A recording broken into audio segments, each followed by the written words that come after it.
Hello, everyone, and welcome to Ruben's History Show. So today I'm going to talk about the history of the Cold War and how the Cold War started. So I'm going to talk about how the Cold War started, which started in 1948, and then all the way ended in 1991. So that meant the Cold War lasted for just about 43 years, which is a long period of time. And then the world was also in the world was in the threat of a nuclear war between the two superpowers of the Cold War, the Soviet Union or present-day Russia or Russian Federation, and it was between the United States of America, which is the only world superpower to this day. So the the 3 years prior before the Cold War began in 1945, the Germans were defeated by the Allies, the United States, the United States, United Kingdom, and the Soviet Union, and so Germany was divided after the war, and so the West was given to the capitalist countries, which were like France, United Kingdom, and the United States, which were the capitalist countries or the Western countries, and then the East was given to the Soviet Union, or like the East Germany and the other Eastern countries. And so the Soviet Union was communism, in which everything is owned every in which everything is owned by everybody in the country. And so capitalism is basically when everything's owned privately, and then because every private owners own that private property. So that's how capitalism works today. And in the Soviet Union it was communism. So after that, this we used the two atomic bombs, which were Fat Man and Little Boy on Hiroshima. One was on Hiroshima, and then one was on Nagasaki. Hiroshima was on August 6, 1945, which was the first bomb ever, nuclear bomb ever, or atomic bomb ever, to be tested on a city. And then the second bomb, we used it on Nagasaki, which was on August 9th, 1945, which killed over 75,000 Japanese people in Nagasaki. But in the first bombing in Hiroshima, it killed over 80,000 people, 80,000 Japanese citizens in the city. Then after that, but before that, the United States tested a bomb, an atomic bomb in the Los Alamos, which was the Los Alamos, which was the test that they were doing it at. It was the Manhattan Project when the United States tested this first nuclear bomb, because the United States President John F. Kennedy, no, not John F. Kennedy, Harry Truman, didn't want U.S. troops to invade Japan, and so he thought it was a better decision to use the nuclear bomb, to drop the nuclear bomb on Japan. And so in August, I know it was July, in the Potsdam meeting, when President Harry Truman met with Joseph Stalin, who was the dictator of the Soviet Union at the time, and he also met up with this other guy, this British Prime Minister. I don't remember his exact name. So he met with him, and they discussed. They warned the Japanese government to surrender, and Japanese government did not surrender. And then the United States gave him one last warning, and the Japanese still refused. And then in August of 1945, we dropped two atomic bombs on the city of Hiroshima, which was on August 8th, 1945, and then we dropped another nuclear bomb on the city of Nagasaki, which was on August 9th, 1945. So those were the only two atomic bombs we used on an actual city. And so after that, World War II ended and Japanese surrendered. And so the Soviet Union and the United States were the only superpowers of the world, the two superpowers of the world. But then later on, the Soviet Union and the United States became enemies, and so they began to spy on each other, because the Soviet Union knew about the atomic bomb that the United States tested in the Los Alamos during the Manhattan Project. And they also learned, the Soviet Union also learned about the Hiroshima and Nagasaki bombings, which the United States dropped two nuclear bombs on the two Japanese cities. And so after the war, the Soviet Union obtained the German technology that they had, and they built an nuclear bomb. Soviet scientists the Soviets started building nukes, and they started testing them. And so by August by but before the war ended, it was at the Potsdam conference where Joseph Stalin met up with U.S. President Harry S. Truman. And so Truman said, Do you know about the atomic bomb that we're about to use on Japan?" And so Stalin said no, and Stalin said, "Yes, we already know about the bomb." And so that's one of the reasons why the Cold War started, because the Cold War started because of the Soviet Union knew about the bomb that they were going to use on the Japanese, and so they became enemies, the Soviet Union and the United States. And so the Cold War started, and then Cold War started in 1948. But then Winston Churchill, who was the United Kingdom Prime Minister, he gave a speech, on the Iron Curtain, which was the separation between the capitalist countries or democratic countries, and between the communist countries. He gave a speech on the Iron Curtain on radio, I believe it was. And so by 1948, that was when Cold War started, and then that was also when the Berlin blockade happened, when the United States dropped food in Germany because the people of Germany were so hungry. And that was that was also a crisis during the Cold War, when Cold War started in the 1948. And so Soviet Union blockaded the United States airplanes to drop food to the German people during that time, because German people were so hungry. And then also during after the World War II, that was when the Marshall Plan took place, which was to reconstruct the Europe from the damage that Germany caused during the Second World War, which lasted from 1939 all the way to 1945, in which 60 million people died in the Europe and the Pacific War. So, and they also started a reconstruction project in Soviet Union, which was known as the Molotov project, which was to reconstruct the cities in the Soviet Union and in the Eastern Europe, which was under the rule of communism. And so during that time, it was also when China became communism in the year 1949, when Mao Zedong took power in China in 1949, and then an anti-communist, which was capitalist government, they fled to Taiwan, which still remains the capitalist government in the Taiwan, and it still remains in Taiwan to this very day still. And China also is also known as the People's Republic of China, or Red China, which is a communist country still today. It's the legacy of the former Soviet Union, or the USSR. And so also that was the time when also after the World War II, North Korea was divided into two pieces. It was divided into the South, which was anti-communist, which was capitalist, and then the North was divided into the North was made communism, which was an ally of the former Soviet Union, and the South Korea was an ally of the United States.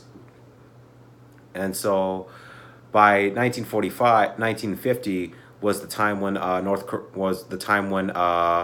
Korea, which was under the communist rule under Kim Il-sung, who was the dictator of North Korea, and he invaded South Korea on June 27th, 1950, and that started a war between the North and South Koreans.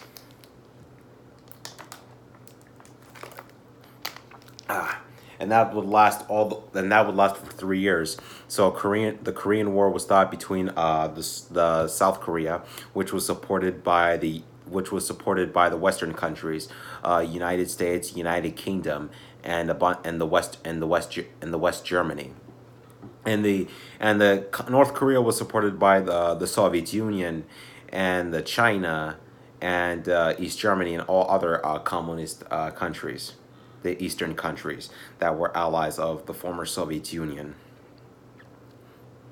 And so by November of 1950, the United States American troops were pushing deep into North Korea, and that was where they were started fighting the North Koreans there, because the North Koreans were the allies of the former Soviet Union during that time. And so by 1953, the Korean War ended in 1953, July 27, 1953.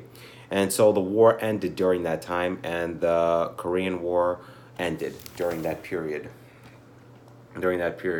And so after, and then the Korea was still divided. It's kind of like the present day version of the East Germany and the West Germany, which was so the East Germany was under communist rule, and then the West Germany was capitalist rule during that time. And so, during that time, it was also the same year when the Korean War ended. That was the time when Joseph Stalin died, who was the who was the dictator of Soviet Union for 30 years. He was in power for a long period of time before Leonid Brezhnev would take over, and he would rule the Soviet Union for almost 20 years as the general secretary of the Communist Party of the Soviet Union. And so he was replaced by Nikita Khrushchev on March 5th, 1953. So he was succeeded by Khrushchev, and Khrushchev would hold the position as the first secretary of the Communist Party of the Soviet Union, together with Georgy Malenkov, who was the former premier of the Soviet Union, who would held the position as the premier of the former Soviet Union.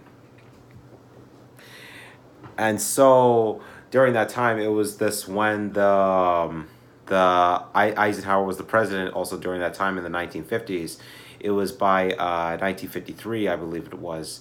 He was the president of the United States, and then also it was called the Eisenhower Doctrine, which was to prevent communism from going into the Middle East. So like Middle Eastern countries would fall under communism, and so the United States prevented communism from coming into the Middle East during that period.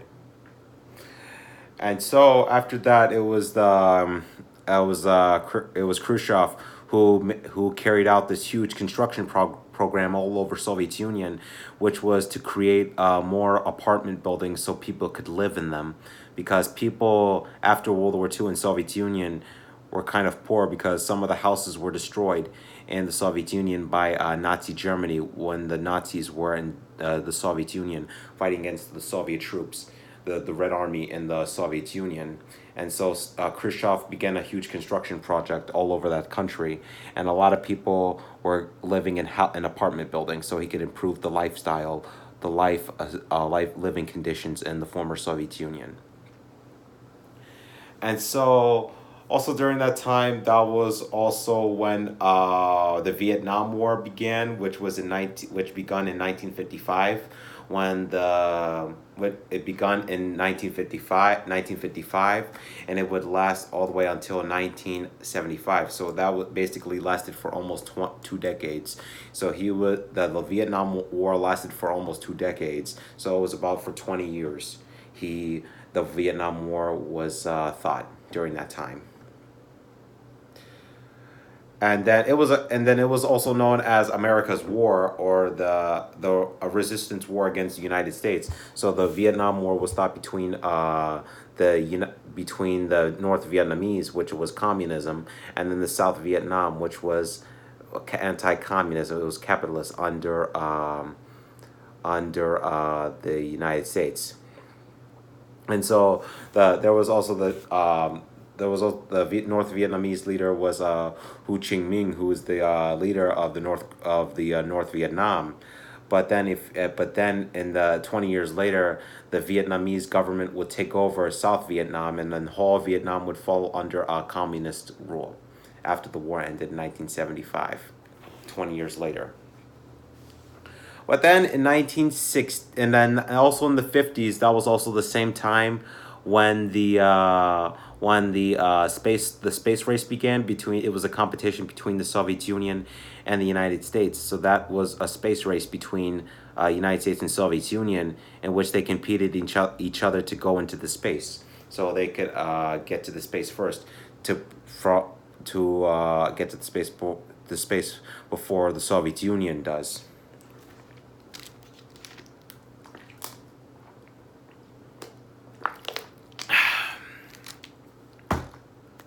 So by 1953, 1975 was the time. 1957 was the time when the Soviet Union launched Sputnik, and it also contained Laika, who was a Soviet dog who the Soviets put on the space, the first animal to go into space. And I believe the dog died in the space because it was so hot. The heat in the space was so hot in the spaceship, and that's why the dog died. I believe the dog died, or it probably came back to Earth. I don't remember exactly. So the space race would continue all the way until the 1970s, all the way to the 1970s, when the United States and the Soviet Union signed an agreement on the space, that the space race was over in the 1975, I believe, 1975. And so by the 1960s, it was kind of a scary time because the United States almost came into a nuclear war with the United States, which was known as the Cuban Missile Crisis or the Caribbean Crisis, in which the Soviet Union placed Jupiter nuclear missiles in Cuba, and the United States did the same thing. So they put missiles in the Italy and Turkey, and that was close to the border of the Soviet Union. And so that almost started a nuclear war between the Soviet Union and the United States. And that scared a lot of people in the United States, because Cuba was 90 miles away from Florida, or the Keys in Florida. And that scared a lot of people and the United States. And so Kennedy warned Khrushchev. He said to Khrushchev to take out the missiles, and Khrushchev refused. But then Khrushchev had to take the missiles out because he was given these really big risks, these hard choices or hard decisions to make. And so he was forced to take the missiles out, which would lead to him being overthrown by government officials led by Leonid Brezhnev in 1964.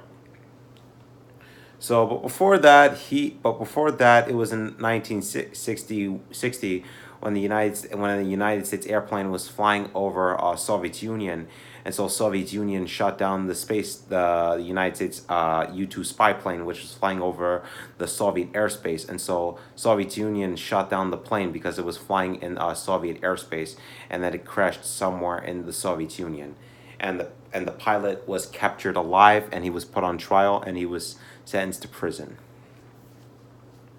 And then also during that time, it was in 1961 when John F. Kennedy was elected the United States president on January 20th, 1961, and he was the youngest president to be elected in his 40s. And so Kennedy would also continue to work with the Soviet Union on the Cold War, and he continued to focus on the Vietnam War during that time, and he sent troops to Vietnam to fight against the communists in the Vietnam. And so it was by April of 1961, the United States launched the Beta Pigs invasion, which was to overthrow the Cuban dictator Fidel Castro, which Cuban exiles from Cuba, they went to Cuba and then they invaded Cuba with trained Cuban exiles, and they invaded Cuba to overthrow Castro. But suddenly, that invasion was it failed because they failed to kill Castro, who was the Cuban dictator at the time. But then also during that time, it was when the also Cuba remains the only communist country in the Western hemisphere to this very day still. And so after that it was after that then a year after but a year before 2 years before John F. Kennedy was killed in November 1963, it was the time when the Berlin Wall was created, which was when the population of East Germany, or the government of East Germany, was afraid that the whole population of the East Germany was going to fly into the West, into the capitalist West, or might even leave the Eastern Bloc.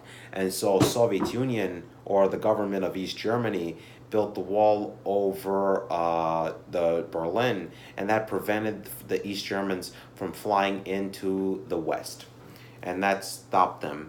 And that wall separated the East Germans' families for almost 3 decades. They were separated for 30 years.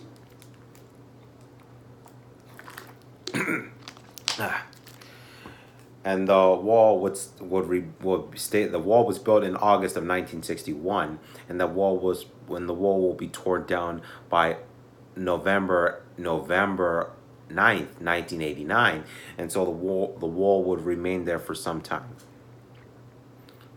But then by November 22nd, 1963, John F. Kennedy was assassinated by Lee Harvey Oswald in Dallas, Texas. He was shot on live television.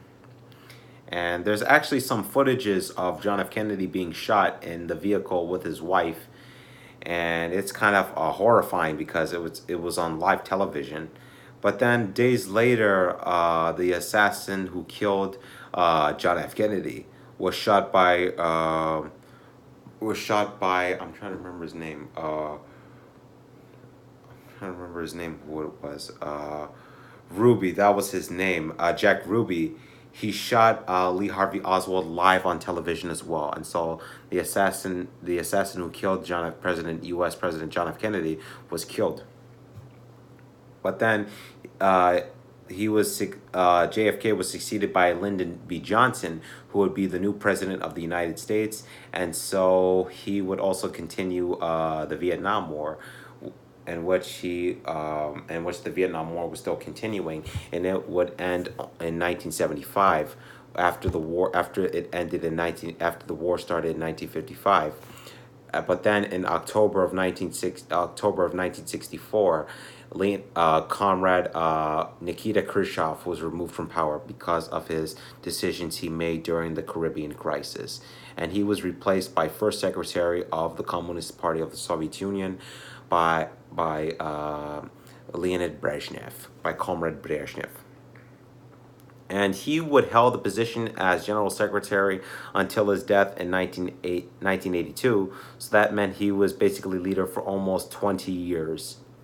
So after that, he also continued. Brezhnev continued relations with the Soviet Union, with the United States, because he wanted to improve relationships with the United States, and he wanted to stop using nuclear weapons, to not threaten each other with nuclear weapons during that time.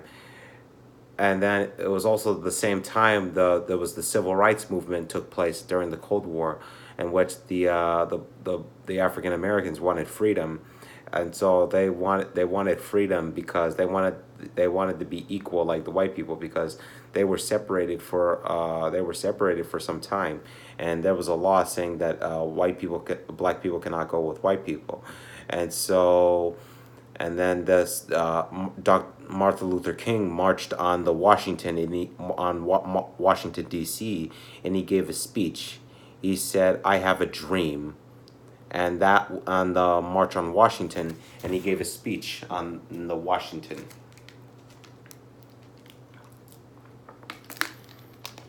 And by the 1970s, African Americans began to have freedom. But during that same time, also during the Cold War time, and so that was also the same time when African Americans began to have freedom, and by the 1970s, the civil rights movement was over. But in the 60s and 50s, there's African Americans did not have any freedom during that time. They were not this they were not same as as the white people during that time, and it was very terrible. It was very terrible at the time. It was bad during that period. And so, okay, back to the Cold War time. Okay, so but then it was in 1968. That was also the same time when the Soviet Union invaded Czechoslovakia, because reformists in Czechoslovakia wanted to leave leave the did not wanted to no longer be allies with the Soviet Union, and so the Soviet Union invaded Czechoslovakia, and then because they invaded Czechoslovakia because they did not want Czechoslovakia to join allies with the United States. So that took place in August of 1968. And so by the 1970s, that was also the time when the detente was made, which was made between the United States and the former Soviet Union to improve their relationships and not to use any nuclear weapons against each other. And so during that time, it was also in 1973. That was the time when Leonid Brezhnev met up with U.S. President Richard Nixon, in which they discussed not to use any nuclear weapons. And so they signed an agreement not to use any nuclear weapons, which was in Washington D.C. and Washington D.C. or Virginia. And so during that period, he had met up with U.S. President Richard Nixon met up with Brezhnev, who was the General Secretary of the Communist Party of the Soviet Union. But then years later, it was in 1979. That was also the same time when U.S. President Jimmy Carter met up with same person, Leonid Brezhnev, who was the General Secretary of the Communist Party of the Soviet Union, which meant he was basically like the president of the nation. And so they also signed an agreement not to use any nuclear weapons. I think that was the SALT I agreement, was when Richard Nixon, U.S. President Richard Nixon, and Soviet Secretary Leonid Brezhnev. That was in 1973. And then the SALT II agreement, was between the United States President Jimmy Carter and Soviet Secretary Leonid Brezhnev.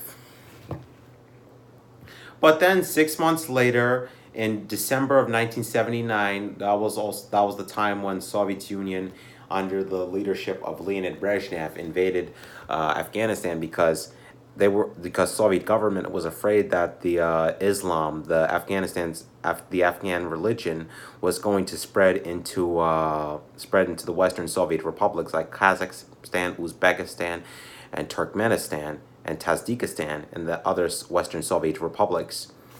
And so that's why the Soviet Union invaded Afghanistan in 1979.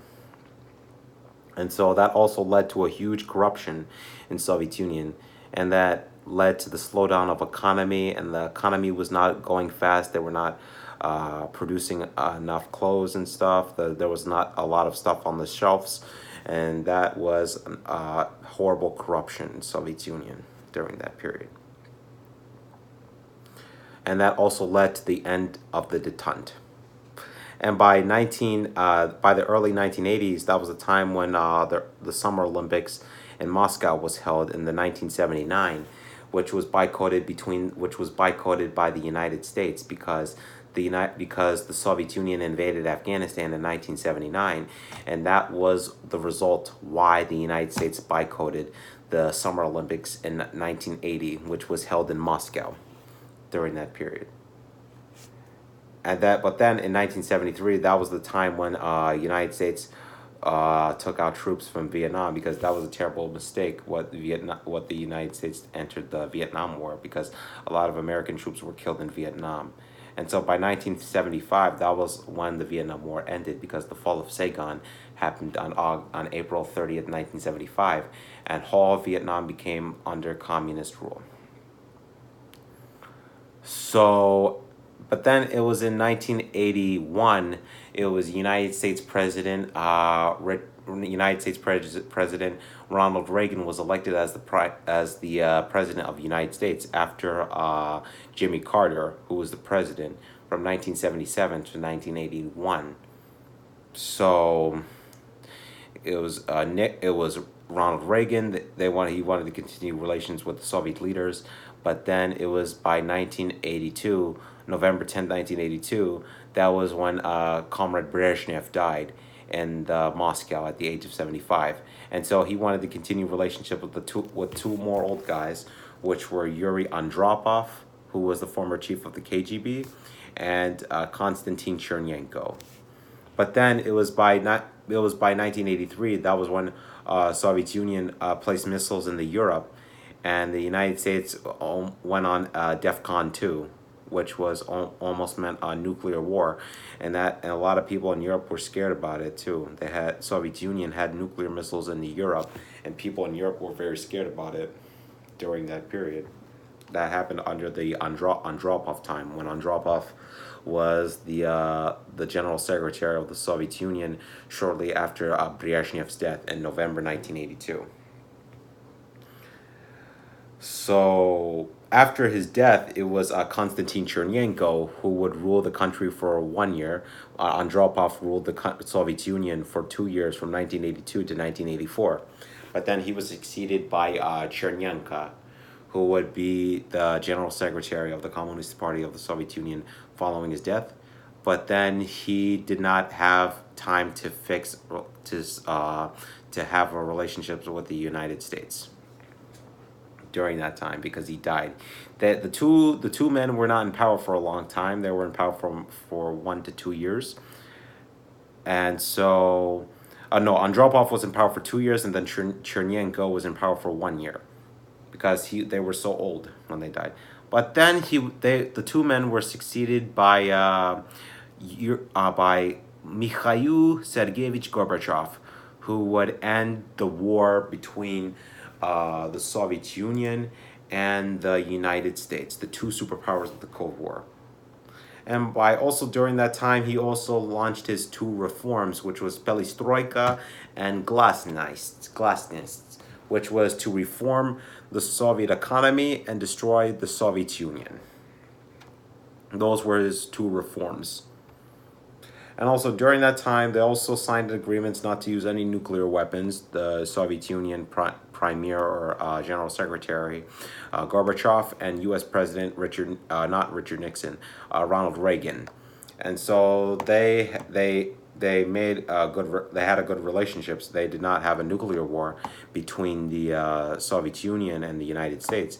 And then also by the late 80s, that was when a bunch of communist governments started to break down in the Eastern Europe. Like, for example, the East Germany, Yugoslavia, Bulgaria, Romania, and Poland, and Albania, which were all under communist rule during that period. And it fell under communist rule at the time. And so after that, it was the Berlin Wall took place. The fall of the Berlin Wall took place in November 1989, which would take place almost 30 years after the Berlin Wall was built in 1961. And the people of East Germany tore down the wall of the Berlin, and people from the West started entering into the East Germany, which was under communism. And so by October 1990, that was when Germany reunified. It became into a single Germany. So that meant the East and West Germany came down and it dissolved. But then by 1991, that was the time when the August coup happened, which was to overthrow Gorbachev from power. And so, but he was placed under house arrest in his house in somewhere in the Soviet Union. So he was placed under house arrest. But then by December 1991, he resigned his post as the president of the USSR, and then whole Soviet Union broke down after that, and Soviet Union became turned into Russia.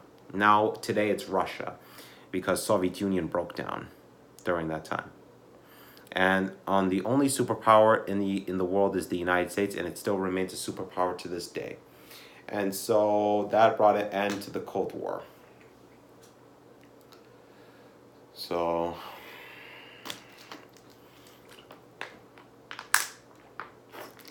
So thankfully the world escaped from nuclear war, and the two superpowers did not get into a nuclear war. Most likely because of their cooperation together, and they did not have a nuclear war between the two superpowers, and they did not have a war with each other. So, yep, so I hope you enjoyed this video. Please drop a like and subscribe. And I'll see you guys in the next video. Goodbye.